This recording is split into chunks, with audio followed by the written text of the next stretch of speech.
Hello and welcome. Thank you for tuning in. Today we are talking about, do affirmations really work? You hear people talking about affirmations, say what you want to materialize, law of attraction, say it to make it real. Does it really work though? We're going to talk about it. Is it a load of BS? Is it a load of crap? Or does it really work? Somebody dropped a poop emoji. Is it a load of poop emoji, or is it something legitimate? We're going to talk about that. We're going to give our perspective on affirmations. You see it a lot on social media, different things. Do we use it? Do we do it? That screams legitimate, talking about drop the poop emoji. We're talking legitimately today. Yes. So, what are you, signing your autograph over there? Yeah. Oh, yeah. You're just, okay. Let me look at these notes. Hope you guys had a great Labor Day. Yeah. Labor Day weekend. Hope you labor. I labored on Labor Day. We sure did. I labored. It's a day where you work harder. I labored on the grill. You do extra labor. Our son took an extra shift. He did. 17 took an extra shift. That is where it was his day off. Took an extra shift. So that's I'm gonna go get that holiday pay. He's like, get extra pay on that day. So I'm so he good for him. He is about that life. All right, so let's talk about what it actually means. What is as you're coming in, please let us know where you're tuning in from. Like, comment, and share, and please tag anyone you know that may want to join in on this conversation. And we want to know in the comments, do you do affirmations? Do you think they work? Or do you think they're a load of poop emoji? As my professional husband, mature husband. Let us know. And if you do affirmations, what affirmations do you say? Do you say affirmations? Let's get into it first. Okay. What are we getting into? You lead this thing here, okay? Because I haven't even read this. So look, first of all, always know what words mean. So affirmation defined. Yes, that's affirmation what we're doing defined. Next. So we're going to define the word affirmation. Do you want to read that part? Affirmation defined, an act of saying or showing that something is true. Yes. Uh-huh. Showing that something is true. It comes from the word affirm, which actually means to validate or confirm something. Right? So somebody says it's raining outside, and you're like, yeah, it is. You're affirming that. You're validating what that person is saying. You are helping to make that whole thing true. It means to state positively, to show or express a strong belief in or dedication to something.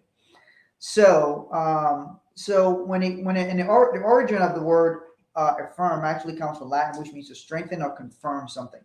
So you back something up. That's really back that thing up. Let's back that thing up. That's really what an affirmation is and what it means. So my question to you guys is: do you do affirmations? Do you believe that it works? Do you have any affirmations that you do? What are your thoughts on that? I sure do. And I guess I can't take a sip while I'm talking. There's a seminar that we've done several times. And there are like these affirmations that they have everyone do. There's a card of different affirmations, and it seems really silly and really embarrassing also, but that's part of the exercise, getting outside of your comfort zone. And there's a saying that they talk about, I'd rather be really, really rich and weird than really, really broke and cool. And so it's just about getting outside of your comfort zone, stating what you want to happen. And also, I believe, not only do I believe affirmations work, they work whether you say good or bad ones. And if you look at your thoughts, you're telling yourself affirmations all the time. And they're either good or bad. They're either helping you succeed or helping you fail. And so it's about looking at what you're already telling yourself, what you're already affirming, and then deciding, is that helping or hurting? Is it helping me get to where I want to go, or is it keeping me from getting where I want to go? So I had to realize that I had some negative affirmations. I had fears about not making enough money. I had fears about having money taken. I had fears about losing money when I got it. And so I had to look at those, and I had to switch them around into positive affirmations. So there's quite a few, actually. there's one that a lot of people have a hard time receiving. Like, do you ever notice that if somebody gives you a compliment, they're like, oh, I like your shirt. And you're like, oh, thanks. I like yours too. Like, you just give it right back. You don't actually receive it. Or if somebody gives you a gift or somebody, pays you for something, you have a hard time receiving it. And so there's an exercise that we would do. And I would say, I'm an excellent receiver. It would actually go on longer than that. And you would like literally stretch out your arms like you're receiving. And there's even an exercise where somebody would go on stage and they would just open their arms like this and everyone would cheer for them. They would cheer and clap and you would just have to receive it. Because sometimes people have a really hard time receiving things. And that was something for me. I had a hard time taking a compliment. I would be like, somebody would say, oh, I like your shirt. Oh, thanks. I got it on sale. Oh, thanks. My mom gave it to me.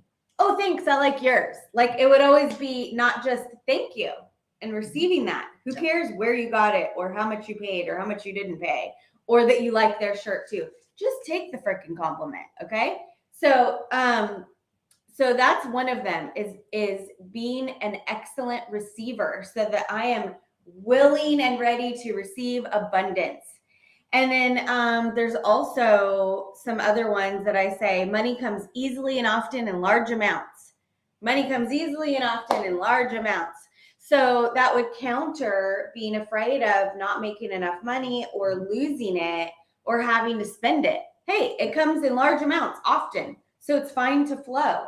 So those are just a couple of them. I won't take up the whole time. There's some I see a lot on social media. One of them is, I'm a boss biatch. So you see that all the time. Is that what you say? I'm a boss. I wake up in the morning and I look in the mirror, deep into my own eyes, and I say, I'm a boss biatch. I don't think that's what you say. Well, what is the trending one? I was like, oh, what is that? What is that? Oh, that's a bad bitch. Right? Is that what they say? That's one. So that was trending. So it's like all of these are affirmations, positive things. Biggie, there's one of the ones he would say. Oh, you did write that one down. Yeah, of course I wrote it down. It says, never lose, never choose to. That's the one that I said. That's one of Biggie's lines. Never lose, never choose to. He's got a lot of good ones. If you really dissect and really understand what that man's saying, and like he's saying that no matter what happens in his life, he's never gonna take that as a loss. He's gonna learn from it. Pitbull was like, I don't. A lot of people say this thing. I don't know who originated, but they're like, I don't lose, I learn. So to learn some lessons even in the loss. And then he's like, never choose to. So never choose to. So he's like, I'm never going to choose to lose. Why would I lose? He's always going to learn something from the experience. So it's like these things, these little things you say to yourself. It says there's life and death in the power of the tongue. So what are you saying? If you talk to a plant, see this plant behind us? This plant knows more about money than most people do. Because this plant hears us talking about money all the time. Lucky the bamboo. First of all, we named the plant about money. We named the plant Lucky. So it keeps growing, and then was like, we got to have like a bigger thing for it now. Yeah, Lucky needs a bigger home. So you got to keep validating. Do you validate your kids? Do you speak positively after you strengthen? So the reason. Do you tell them what they do wrong, or do you validate what they do right? Yes. Same thing with your spouse, your partners, your employees, your friends, yourself. Do you focus on what you do wrong, or do you focus on what you do right? Or do you focus on what you want to do right and speak it like you already did it right? Yeah. And so it says here, I'm noble. Why should I abase myself in poverty? Think about that. People call themselves kings and queens. Hey, queen. Hey, king. All right. So then how would a king operate? How do you affirm that in your life, like in your household? How would you operate? So and let me tell you something. If you look throughout history, the kings that were revered, the kings that were revered, right? Or the queens that were revered. It wasn't just, some of them were for their beauty. The queens were for their beauty, but so a lot of the queens were for their smarts, their wisdom. They were very smart. And so, and it doesn't mean you have to be smart, but they were strategic in their thinking. The other thing is that the kings who were celebrated were ones who actually took care of their people, and they were warriors. They fought. They weren't the fat king sitting on the throne. If you're a fat king sitting on the throne, nobody really liked you. In fact, if you were there for too long, they try to overthrow you and chop off your head. So, so the kings. So then you have to look at yourself. If you're saying, I'm the king of my household, I'm the king of this, how do you affirm that? How do you make that true? How do you strengthen that based on that word and meaning of the affirmation? You have to then map out, how would a king operate? If you're going to be, even if you call yourself, I'm a successful entrepreneur, if you say that, how does a successful entrepreneur operate? What's your definition of that? How do you affirm that every day? How do you affirm that when you go to work? If you say, look, I'll go to work and I work hard, how do you affirm that you work hard? All these affirmations, you make them true. You state them. So it's like taking on a responsibility to make them true, right? Yeah.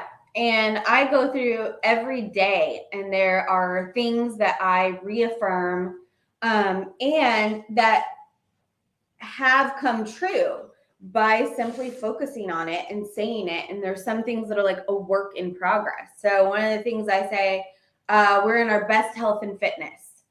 I say we have great communication and relationship and adventures with William.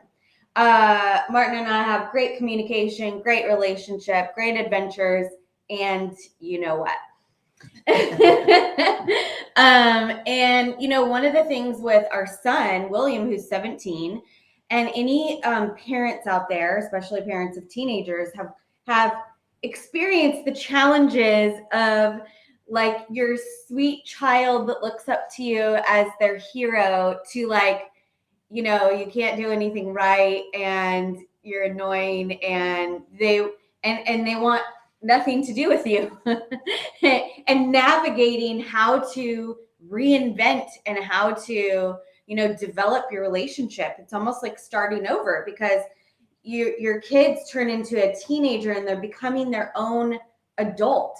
And they want different things. They have their own opinions and their own interests. And so you have to navigate like how to have communication and develop respect and, cohabitate and support them, but also give them their independence. So that's something that I have been working on to continue having good communication with William and supporting him in the areas that he needs and giving him the independence that he wants as well to develop into his own adult. And so there's things that I constantly am focusing on developing and improving. Also, financial freedom. Our passive income far exceeds our expenses plus reserves. So like you have to look at what is your ideal life? What do you want to create? And how can you state it so that you're focusing on it? And then also anytime that you start having worry or something goes wrong or you're facing a challenge, there is a time when a couple of years ago, I remember we were going on a trip and there was an amount that we had to pay and we had to generate that amount within the time before we left. And we had like 2 weeks. And it was more than we, had I think really. That was more than a couple of years ago. Yeah, it was a few years ago. It was more than we had like generated in that specific period of time. And so I was like, oh my God, are we going to be able to do it? What are we doing? Is this a good idea? Is this a bad idea? And every time those thoughts, I'd just be like, nope, we're doing it. Nope, it's already done. Nope, we've already made more than that. And then sure enough, we did that plus some. And so it's like you just have to, sometimes your thoughts and your focus gets off track and you just have to pull it back on track and say, nope, this is what's happening. It's already done. So somebody asked, where's your book? I want to buy it. You can go to letsfightaboutmoney.com. Chelsea and I wrote this book a few years ago about couples and money, how to get on the same page, communicate about money, handle conflict, and build an unbreakable financial house. So we're doing great today. Nissan LX. Okay. So we're talking about affirmations. Do affirmations work? Do they really work? So the real question is, do you really work? So who causes the things in your life? This is a very tough thing to confront. The conditions in your life, who caused them? So the conditions in my life, I caused them. The money in my bank account, I caused that to happen. Whatever condition I'm in, I caused that outcome. To the degree that a person can take responsibility for that, this is not something, a very easy thing to accept, but I'm responsible for the conditions in my life, good or bad. I'm responsible for them. If I don't say that I'm responsible for them, if I don't take responsibility for them, then I can't do something about them. Then it becomes somebody else's fault, and then I become a victim. So if I become a victim and it's somebody else's fault, then I can't do anything about it. However, when I realize that it's my responsibility, then I have to do something about it. Then now I have to do something. So it's like it's an interesting dynamic. And Chelsea and I always talk about this thing, and sometimes when I'm talking about different things we have to handle, then she will always ask, okay, so what's the solution? What's your solution? And that's a way that we keep each other accountable on taking responsibility for things. We always look for, okay, what did I do to cause this particular outcome? I never try to blame somebody else for the circumstances in my life.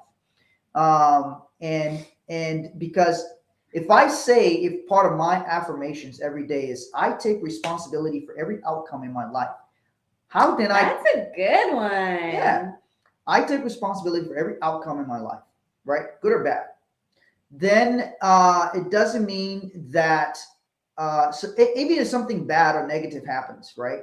I have to look at, okay, what could I do next time? Or what could I take control of so that that situation does not repeat?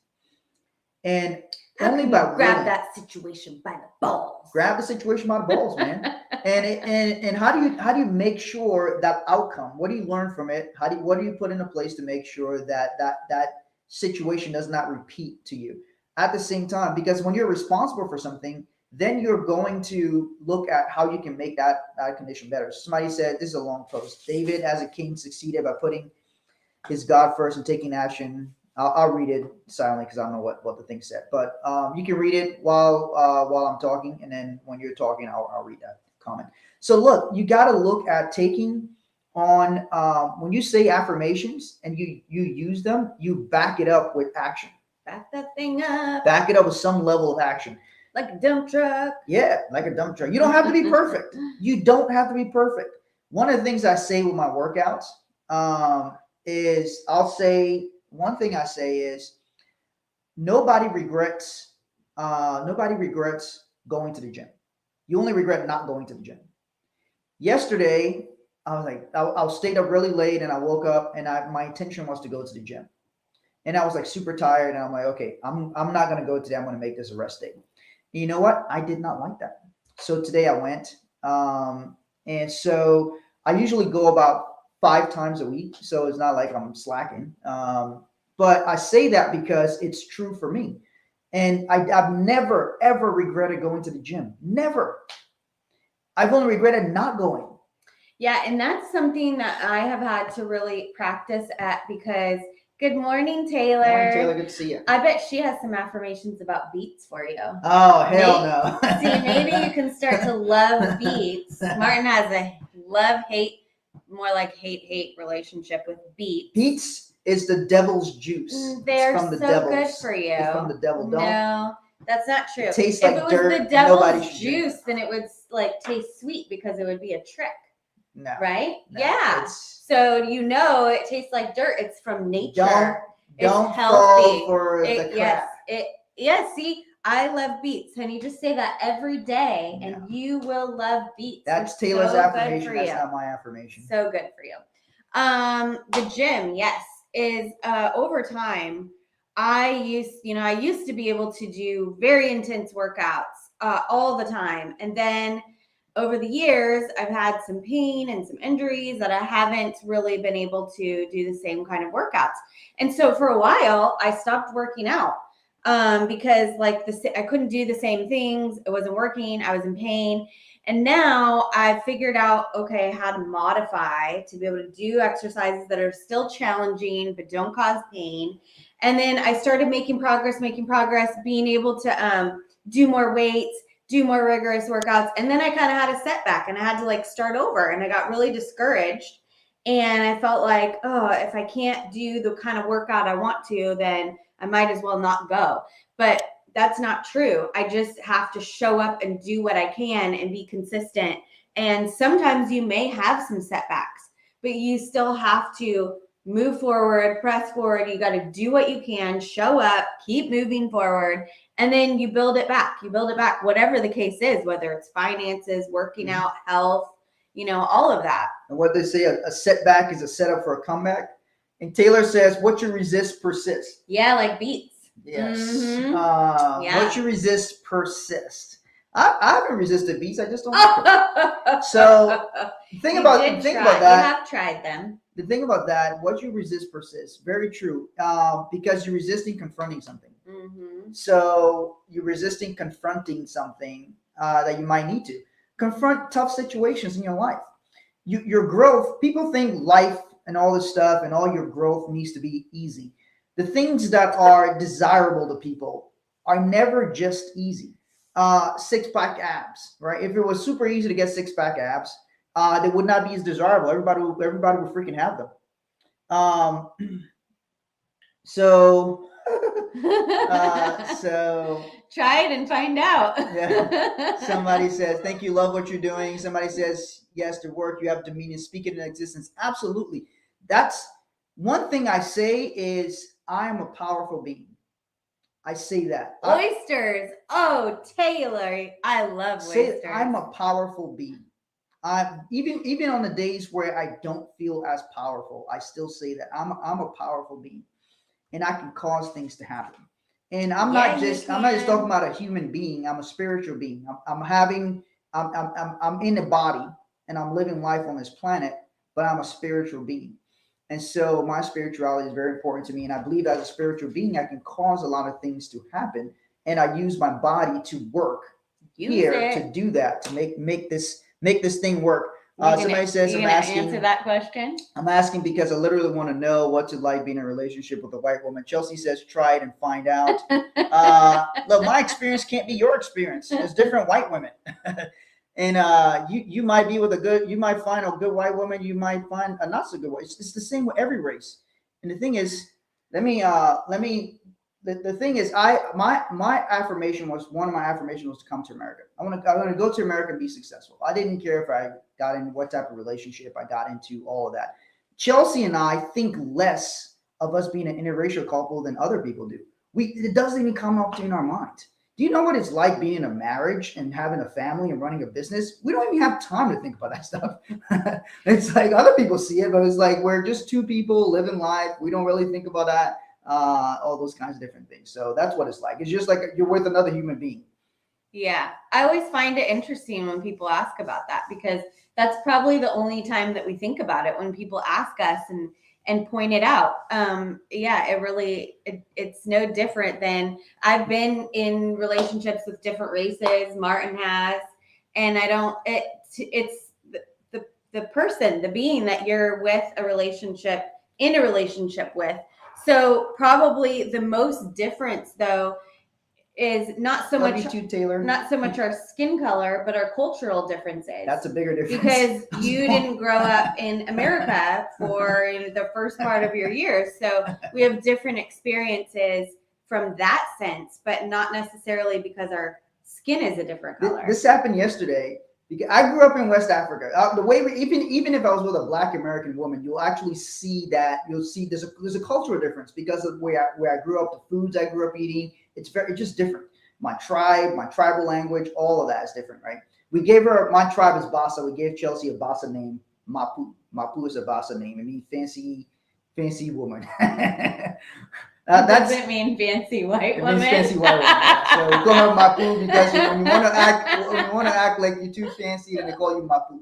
So, but anyway, Mapu is that an insult? It's not an insult. It's a complimentary thing. It's not just white women. It's like light. Is that like calling me bougie? Yeah, maybe a little bit. But it's not bougie. I don't know. Sometimes it's harder to explain some of the tribal meanings so in some of the English. But no, Mapu is like Mapu's white woman, fair skinned woman. I better investigate this. Who is that? Mapu. Ask any Basa person, they will tell you Mapu.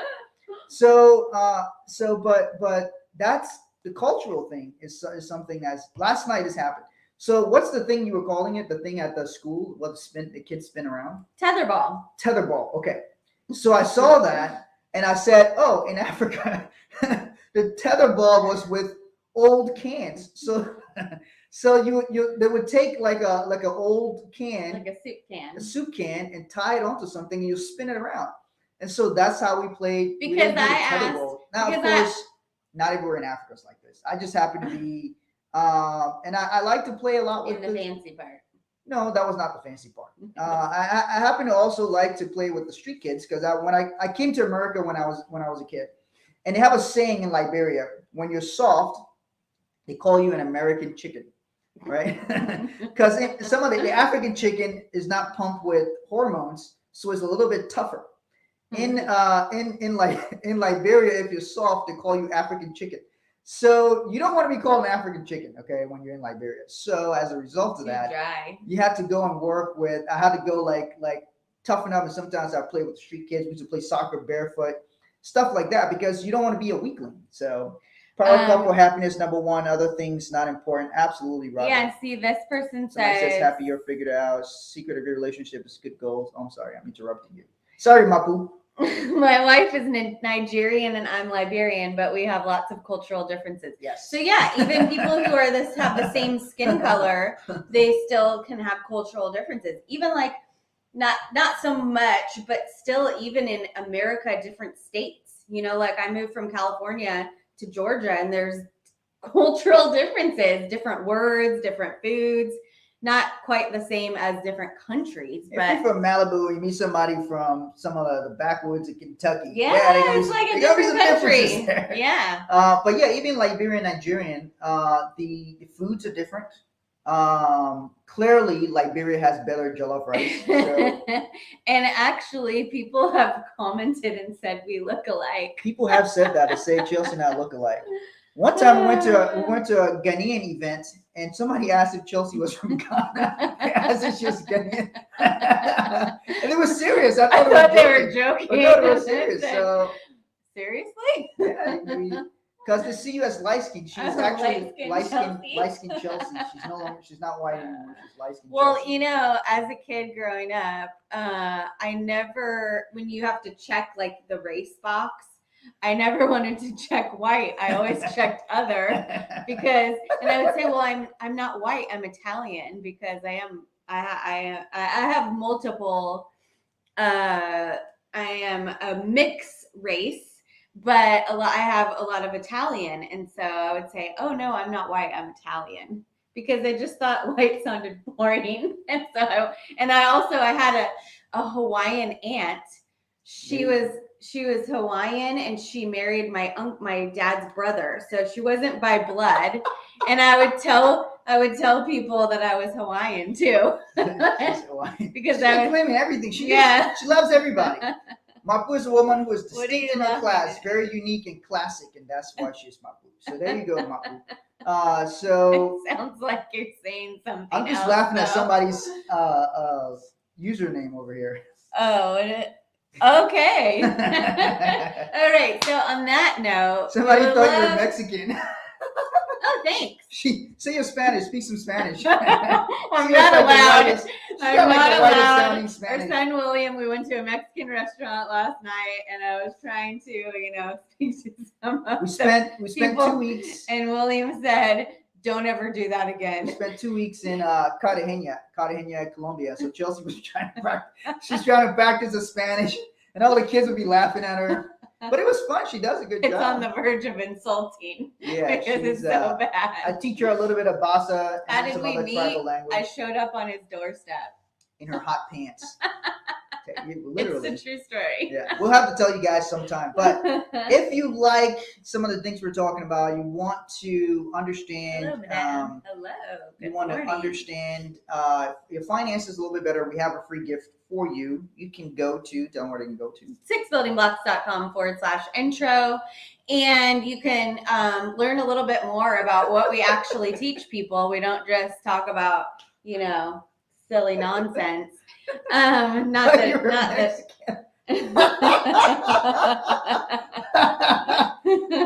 We'll tell you guys the story sometime, so we don't take too long. We'll talk about how Chelsea and I met, how I